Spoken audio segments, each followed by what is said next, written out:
What's going on? Welcome to the first official episode of the RFL Show Week 1 recap. Appreciate you guys rocking with us. If you're not familiar with the RFL, the Relegation Fantasy League, it is a 24-team league with two separate 12-team conferences, Stars and Stripes. This is an all content creator league or two content creator conferences. Everyone's willing to put their name on the line. This is the only league that has public standings, weekly public standings, with a show every Tuesday, 5 p.m., where you can come, where you, the follower, can find out who's doing what, how well they're doing, but also as a content creator, as an enthusiast, as an expert, you can come defend yourself. Right now, I've got the man of the hour, number one overall in points, regardless of league, the man himself, Gator. What's going on, King? What's good, my guy? I love the intro, bro. I appreciate that, man. I feel like I'm about to be in the ring or something, bro. That's what it's about. It's about accountability, credibility. No more, hey, I won this league. Who cares about your Home Depot league? Who cares? Like, if you're not willing to put your name on, like a regular organization, you know, week 1, the 49ers are 1-0, the Seahawks are 0-1. People need to know and deserve to know who's doing what and where they're doing. It builds accountability not only for us, but also for followers. It's just something completely different. You number one in points, I got to give you your flowers, man. Yes, sir. Yes, sir. Yes, sir. You know, I don't get too high when it comes to like scoring points. You always want to get your W for sure, but when it comes to scoring points, it feels good in the morning. You wake up on Tuesday morning and you get the little daily report. It's like, oh, I was number one. It's cool. It's a good feeling. I like your league, man. I like your league. Your league is kind of like changing my mindset with what's going on with because I have a lot of leagues and I'm like, all right, I need to change my mindset because you have 5 bench spots and 1 IR. And you can't put outs on IR, which I'm a roster. I'm a hoarder when it comes to like. Oh, okay. And like so what happened was it actually locked my account. It locked me from choosing players. Remember when I was asking like, yo, what's going on? Yeah. It locked me from choosing players. So when I logged on to the computer, when they told me like, yeah, we locked your account because you got too many players. I was like, oh, I got to play this whole thing different, man. I can't wait, bro. I'm enjoying it already. We got another one in the backstage, man. Let me give him his flowers. This is the best person on, and no disrespect to you. This is the best man on IG right now, man. The best graphics, the most consistent content. When I'm self-doubting myself and want to know something, I go to check to see if he's got it. Because if he got it, then I know I'm on the right path. I don't trust too many people's opinion, but this guy right here, the big dog himself, the analyst on the RFL network. How are you, man? What's up? I literally just joined so I can hear Seven like hype me up, and then I'm like, all right. Like for real. I love fantasy football, man. I love the competitiveness, and man, if you bring something good to it, I want you on this show. I appreciate it. I appreciate you having me on. I don't know how I squeaked out the win this past week. Literally yesterday I said I lost, and this morning I said I won. So I don't know what the scoring change was, but I will take it. Yeah, I saw that. I just saw that. I had a hectic day at work, and I was trying to scramble and put things together, and I was like, oh, shoot, I thought he lost. Okay. James Wynn, eating W's. Dude, they just gave Christian Watson a 1-year deal. Believe that? Christian Watson? Yeah. Midst of his rehab torn ACL, the Packers are giving Christian Watson a 1-year deal with $13.25 million. Breaking news. I love it. Good for him. That's crazy. That's crazy. That's kind of crazy. So all 3 of us are 1-0 in the league, I'm assuming? That's what's up. I love it. Yes, sir. I'm going to pull it up right now. I don't know if you guys can see it. I'm going to switch over so I can see it. We got Gator at 163. The next closest is 122. I think someone in the Stars League put up, I think, 130. Matter of fact, I have it written over here. He was actually number 2 overall in points. Pro Football Craze, 133. So you've got a cool 30-point cushion overall. I feel like maybe I got to get something for the highest points at the end of the year, regardless of league. I would love that. I would love that. You're off to a great start. Literally off to a great start. I mean, it's good. I liked my draft when I was drafting my players, and it was just like week 1 was looking good. Bijan, Josh Allen, man. Oh man. Josh Allen, Brock Bowers, and Bijan. Those are my anchors. So nice. I just go as they go. Yeah. Analysts in 4th. I think I'm in that 4th, 5th range. I'll have to switch over to our league in a second. Overall, how you guys feel? I mean, obviously a dub is a dub. Long term, how do you feel, analysts? So I want to hear you guys' thoughts on the trade I did too, which was, I believe I traded away Nico and Tyreek, and I got Omarion, I got DJ Moore, and I got Waddle. So obviously I didn't have any running back coming out of the draft. My starting running backs were Tyrone Tracy and Javonte Williams, which, funny enough, the Javonte Williams might have worked out for that first week. Had him on my bench, but it's whatever. Still got the win. So I have Omarion, I have Tyrone, I have Javonte Williams, I have Judkins on my bench. So going into the season, I was like, I have 0 running backs, and now I all of a sudden maybe have 3 or 4. So feel good about that. Got a great receiving core with Puka, DJ Moore, and if Tyreek Hill gets traded, which is seeming more and more likely, I got Jalen Waddle on the bench. I got Rashee Rice coming back from suspension. Playing the long game. Yeah, right? And the only thing kicking me right now is George Kittle going on IR.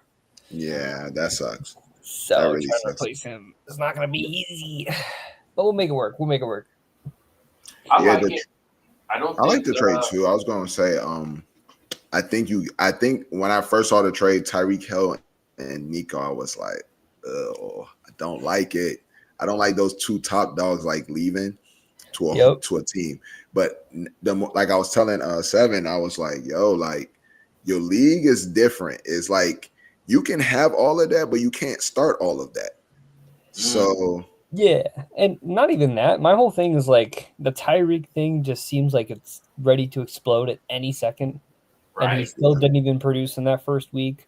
So, like, I almost like Jalen Waddle, like, the same level, if not better, in terms of just, like, where you could have drafted him and, like, where he can perform with Tua. I feel like Tyreek at this point is just, he's going to get traded, maybe even released after the whole thing about his ex-wife and how he was beating her and whatever. So, like, the whole Tyreek situation is just kind of moot point to the, like, I just want him off my roster and I want something in return.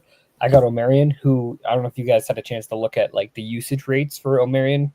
Yes. Clear running back 1 in that backfield. And the Chiefs are not a team that you can really run against. They have that really strong front 7, especially the linebackers with Tranquil. He's fucking insane. But the upcoming weeks, I mean, we know Harbaugh. We know he's true to his core as like a running team. We know he's going to rotate Hampton and Harrison. So I think Hampton's going to be in for a crazy rest of the year. So there's that. And then DJ Moore, I mean, we saw the Bears offense already looking so much better with Ben Johnson. So I'm okay with the trade. I mean, obviously losing Nico's bad for me, but he didn't do too well week 1 either. So exactly. Week 1 you won that trade. The line is suspect, and they didn't address it. And if anything, it got worse because they got rid of Laramie Tunsil, which no one talked about in the offseason. You know, now he's in Washington blocking for Jaden Daniels. Yeah. I actually have the Rams defense. I started the Rams defense, and I had the Niners defense too. I always gear up for the next week as well. You know, if I notice something, if I see something, I don't mind holding 2 defense. I don't know how many defense we can hold here, but like I said, I'm a hoarder when it comes to this, man. It's like you see me pick them up the week before, you're like, what is he doing? Like I'm just gearing up. Yeah, I do the same thing. I actually mentioned this to Seven not so long ago. I showed him like this whole document I wrote out, and one of the pieces was about how one of the best pieces on our team is the disposable bench spot. You can hold extra defenses. You can do, you can use it to your advantage. You block your opponents. Like that's the biggest thing. I agree. Yeah. How do you feel about your team? Are you asking me? Yeah. Oh, I love my team. First of all, 163. It's like I can't ask for nothing more. Like y'all did it. I love the core of my team. Bowers, Josh Allen, Bijan. Allen is my upside. Bijan is the steadiness, and Bowers is just like at the tight end position. The It's advantage. just it can get really crazy. Like he can really be a win. Like he can win the league for me. So I'm excited. Hopefully they stay healthy because it's football.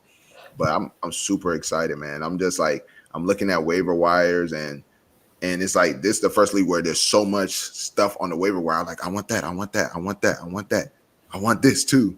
Like And a it's kid in a candy store. You're just like, what? yeah, it's literally like a candy store on that waiver wire. Buffet. So it's nice. It's nice. It's new. It's nice. Like all my other leagues is like drought everywhere. It's like Jameis Winston is on the block. Like okay, like, you know what I'm saying. So I'm looking forward to next week. Just the process. I don't get too high on my wins. I don't get too low on my losses. Week 1, just leave out the week healthy, and then go into the next week getting the best news you can get, the best updates, and just staying locked in. Literally. Yeah, and I mean that's the thing too. I like what you said because literally next week could be complete opposite. Like your team could do nothing next week. Josh Allen could have a bad week, just like Joe Burrow did this week. Deshaun could like have a migraine and like miss the game. Like everything could totally flip next week, and it's so funny too because it's so important not to get caught in the current narratives. Like everybody's writing in Javonte Williams as like an RB1 right now, The savior. The savior, and it's like he was terribly inefficient and he fell into the end zone twice. Like you put Jaden Blue, who at some point is going to be on the active roster. You put him in that same position, and you have a completely different story. And all of a sudden, we're talking about Javonte Williams being a bust. So it's like you can't get too caught up with like the current, the way everybody's talking. My favorite every year is like if you go back to the first 4 weeks of every single year, the top 10 like never finish like in the top 10 at the end of the year, and it's hilarious. Yeah. We'll see how it shakes I down. ain't gonna lie. This all season I was screaming Ibuka. I'm so proud of him, bro. I'm like, like I felt like he was gonna have the Godwin role. Godwin before he got hurt, he was the number 2 wide receiver. I said, okay, perfect. Just put Ibuka in that position. Like they was talking about him the whole offseason that they love him. I don't know if you guys watch Baker's pod, but man, he just like I love this guy. It's like, dang, okay. So I got him. I actually reached this year because I tried to get him everywhere. I was taking him in the 5th, and I'm not gonna lie, it's great start, man. Great start. Not a reach because another thing too is like they had to basically like make a wish Mike Evans to his 1,000 yards last year. Like it felt like they were just like force feeding him at the end just to like keep it going. Godwin, as we know, is so injured, and Evans is also in his 30s.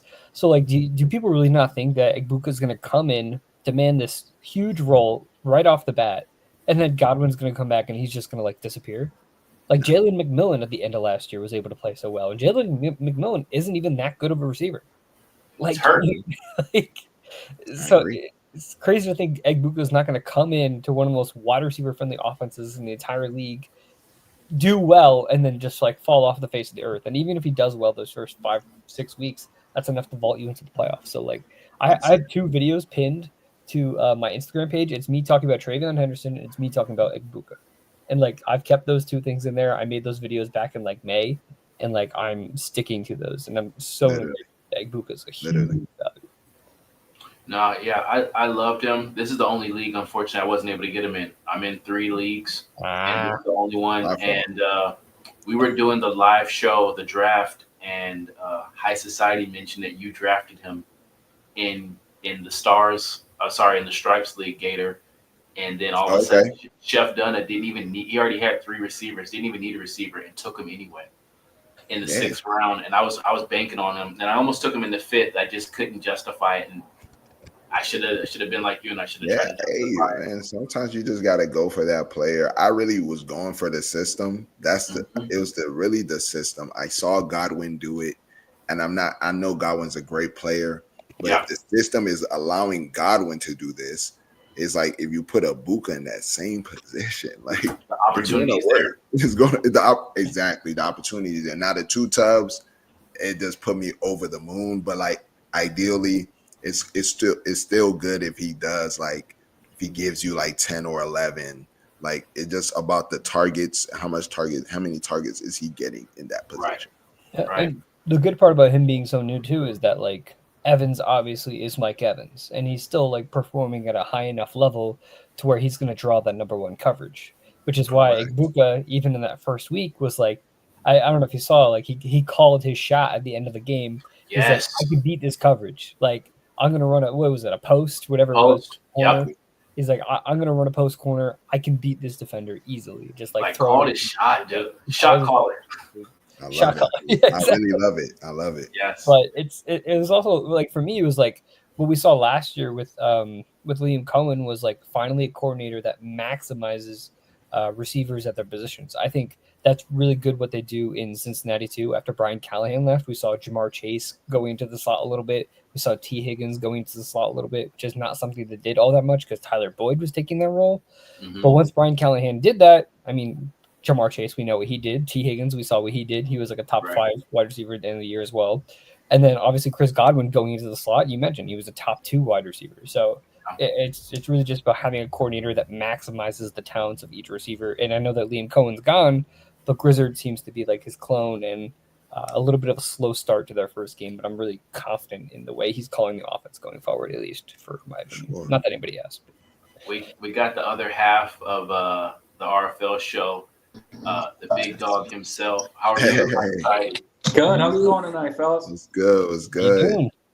How do you feel about your team, your squad so far? I'm trying to be positive. It was pretty back and forth the whole time. I ended up losing like 106 and change to 105 and change. Hawkinson had a late catch that put him over the top. So hey, just trying to be positive. I know my roster looks good, and I'm happy with that. So I'm not trying to feel too bad for myself yet. For sure. Since we're on the Stripes League, we're gonna take a quick look at it. We got Gator, Wishlist at number 2. Shout out to I can't pronounce her name. It's Camilla, I believe. She's part of the Laces. I can't remember what. I'm blanking on her IG handle. But shout out to her for being one of the 2 women representing in the RFL. She's number 3. Got Analyst at 4. FF Brad at 5. The local sports bar that I love and respect. McLean is representing Henry's Lounge. Mike on the mic is at the highest with the 0 for 1s. Just balling with Jay. Got robbed by Analyst. We got High Society right behind him. Yeah. The defending champion, actually Vice at 10. Big Sean of Birds and Bolts podcast. And then our boy Flojo dropping at 82 at 12. So hopefully he can bounce back. I had to wear his hat just to show him some love. looking. Hey, I love how active. I love how active he is, man. He is very active. Yeah, lots of trade requests early. Yeah. Here we go. We got Chef Dunn in here. Boo. Stars all the way. Let's go check it out. Let's go check it because you guys don't get to see this other side of the fence. No, sir. See what we got going on over here. And ain't nobody put up 163 over here. Yeah, that's true. Oh, yeah. Talk your talk. Yeah. Shout out to Pro Football Craze. He put up 131, and he actually went up against a 124. I think that was the number 4. That's a great matchup. Score, maybe? Yeah. No. Number 5. What was? So number 3. So you were number 1. Craze was number 2, and then number 3 overall between the league, not just this conference. But he put out the second highest scoring and over here on the Stars. We got Shot Caller at 2, Power at 3, 7 at 4. Dynasty Life. Shout out to Dynasty Life at 5. Media with a 93 got that W. No, with a 98 got a W versus the 93. And then we got First and Goal. Yeah, obviously he got a 124 for 7th. Shout out to the Fantasy Football Expo. Nate, he had 118. Unfortunately, took a loss. I was able to get past Brother Fox. Big Guy at 96. Jimmo the Icon at 93. And then Amber at 93. So really low scoring on this end. But not bad. Now you guys get to see what we were doing on this side. Sure. You guys bring up that Jaguars backfield yet? What's going on there? No, we haven't talked about it. You want to touch on it? Yeah, I mean, I don't know if you guys were as surprised as I was to see ETN pretty much just getting the absolute workhorse role, early downs, pass game work, you name it. Basically, when he was off the field was when he was tired. So, I mean, and he was looking really good. I feel like maybe it's a good fit. It's too early to jump the gun, but like, man, he was efficient. And he looked like his old self. What would you trade for him, Analyst or Gator? What would you offer for a Travis Etienne after 1 week? No, I love Travis Etienne, but I gotta just hold. I got some offers. I got Kenneth Walker for Etienne. Not a big Etienne fan. I actually told people Kenneth Walker was my do not draft this year. I'm just and like just seeing how he came out the first game is like, ugh, I didn't like that split. But I'm gonna just hold. I like Liam Coleman, so like I see what he did with Bucky. So I'm like, hey, I like Etienne too. So maybe this might be a thing. A lot of people I saw some people draft Bigsby before Etienne. Nah. I mean, nah. Yeah, I just didn't do it personally. I've seen Etienne put up 3 before, finish RB3 in a season. Like I've seen it, So I was like, hey, I'm going to take Etienne over Bigsby. And now it's coming out that, traded Bigsby for 5th and a 6th. So, I don't know. I think you can drop Bigsby. I think, drop Bigsby. You can drop Shipley. It's so confusing what's going on there because it's like they say it's not because of Shipley, and then it's like now they're saying like on the Jaguars side they were like, well, he didn't do nothing wrong. It's just like what's going on? Like I think he probably requested a trade, but they ain't make it public. Like, hey, let's just get you up out of here. Well, one thing I think that's worth looking into as well is how the media portrayed Tank Bigsby in the offseason, how he could like be the team's the best running back, how he could be the RB1.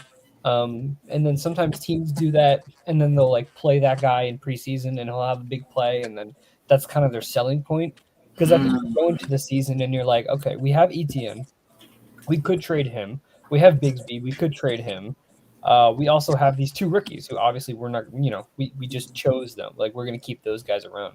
So I think it's really between Etienne and Bigsby, and Etienne has that existing connection with Trevor Lawrence. In the 3 seasons that Etienne, or 2-3 seasons that Etienne had where he was actually healthy, he had 1,300 plus yards. As you mentioned, he was a top 5 running back. Like last year was not pretty. Like, but historically, like Etienne is that guy, So that's first round talent for a reason. Exactly.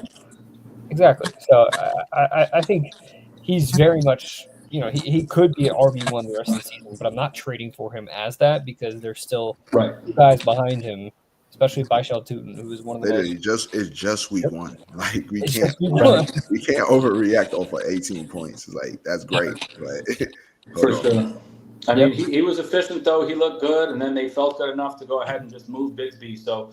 Obviously, they're comfortable with him, and then having obviously looked like Allen come in on 3rd downs a little bit, and then have Tootin kind of just mix in a little bit here and there. Obviously, his role could grow, but if Etienne keeps looking like he's looking, it'd be hard to take him out for any of those guys. Yeah, I think Tootin's a must pick up though, and if you can pick him up, now it just depends on what type of league settings you have with your waivers, but I think he's a must pick up. Now in the RFL Stars. I mean, not Stars, the other one we're in. I feel like you have to be very selective on how you pick up players because you only have 5 bench spots. So he's just trying to tell us that so he can get Tootin for himself.